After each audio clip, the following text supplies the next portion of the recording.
You're listening to the Bear in Mind podcast, episode number 19. A podcast about love, color, and identity, and where driving yourself crazy is totally sane and curable. Now your host, T. Vias. Do you obsess over other people's opinions? A while ago, one of my managers, she called me detail-oriented. And I remember I didn't like that. And I thought of three ways or three evidence of how I was not detail-oriented, which I think kind of defeated the purpose. And so I kind of obsessed about how her viewpoint wasn't actually true.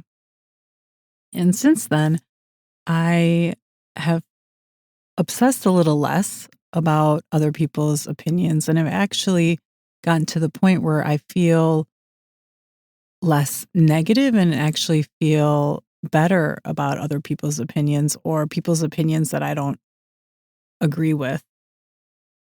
So I'm going to share with you how you can feel better about other people's opinions by first going through a falsehood that is so pervasive in our society, and then sharing a strategy that I have that has helped me feel better about other people's opinions. So first, the falsehood. We are told that we should learn how not to care about other people's opinions. And they're not important, they're not significant, and just don't pay attention to other people's opinions. And while this is well-intentioned advice and a well-intentioned tactic, it actually ends up making you feel worse about other people's opinions about you or an opinion you don't agree with. And the reason why is that we as human beings have evolved to care about what other people think of us. And that is from being an infant all the way into adulthood. And when we are a baby, we care about what our primary caregivers think of us for survival reasons. And we want them to have a good opinion of us so that they continue to take care of us. And then into adulthood, other people's opinions matter because it's what helps us have community and friendship in our lives.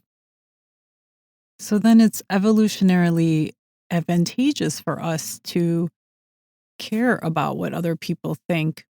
And when we do this, when we kind of go against that natural instinct in us, it actually makes us feel worse, and it doesn't help us feel better or feel positive of what other people think of us. So then instead of resisting this natural process, it helps to actually say, yeah, it's okay that I care about what other people think of me. It's human. And so just knowing this helps us see that any sort of tip or trick or tactic on not caring about other people's opinions is realistically not going to work. So I'm going to share with you what has helped me view other people's opinions in a more positive way, or at the very least in a less negative way. And it's not by any means revolutionary or anything like that. It's just a mental framework that on how I look at other people's opinions. And that is, I set up in my mind a mind boundary. And firstly, the best way to look at a mind boundary is to look at the opposite, a body boundary, because that's what we're actually taught a lot about in society, is that we need to have body boundaries. And what I noticed is that we don't really teach each other when we're children's or early adulthood how to have kind of this mind boundary. So a mind boundary actually is very similar to a body boundary. Our body has a boundary like skin that protects tissue and organs and things like that. And the mind, well, it's even more protected than the body. We have a skull all around it and some liquid and, well, some other things that I don't really know about. But it's so well protected that it's actually very similar to a body boundary. And the way that it's actually different is that it isn't visible like the body. And this is where I think it has to be kind of this mental framework in order to help us make it more visible to us. So, the best way to explain a mind boundary is actually to look at it when a mind boundary isn't in place. And that usually occurs through resistance. And resistance can look very different from person to person. One, it can look like arguing or trying to convince someone that their opinion is wrong, even if we don't think that we're doing it, but our intention is there to convince them that their opinion is not right, kind of like me coming up with 3 bullet points of why I'm not detail oriented. The other way that resistance is there is when we ask somebody to stop doing something or expressing opinion we don't like, or maybe we walk away when we're in a conversation where they're talking about something we don't agree with. It could be about politics or something like that. Or another way, which is the most common way in my mind, is that I actually fight with somebody's opinion in my head and I obsess about it. And in fact, sometimes I'll judge them and eventually get to the point where, oh, well, they have that opinion, but they don't really know, or they're being ridiculous or something like that. And then you just continue to obsess and think about it way later. And so when we do any of these things, argue or walk away, we often don't feel better. We don't feel better about the other person. We don't feel better about their opinion. And usually we don't feel better about ourselves.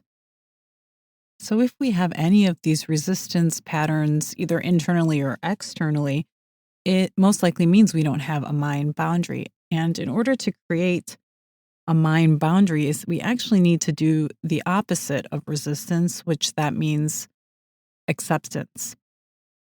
And by acceptance, I don't mean that you agree with somebody's opinion or that you think that their opinion is true or 100% factual. So acceptance actually means that you understand that the other person's opinion originates from their own mind. And that is the essence of the mind boundary. So their opinion is not originating from what you say or do. It's not originating from some unknown reality or so called truth. And it's not even originating from some authority. It solely originates from the inner workings of that other person's mind. And then the boundary is then also valid on the other side, inside your own mind.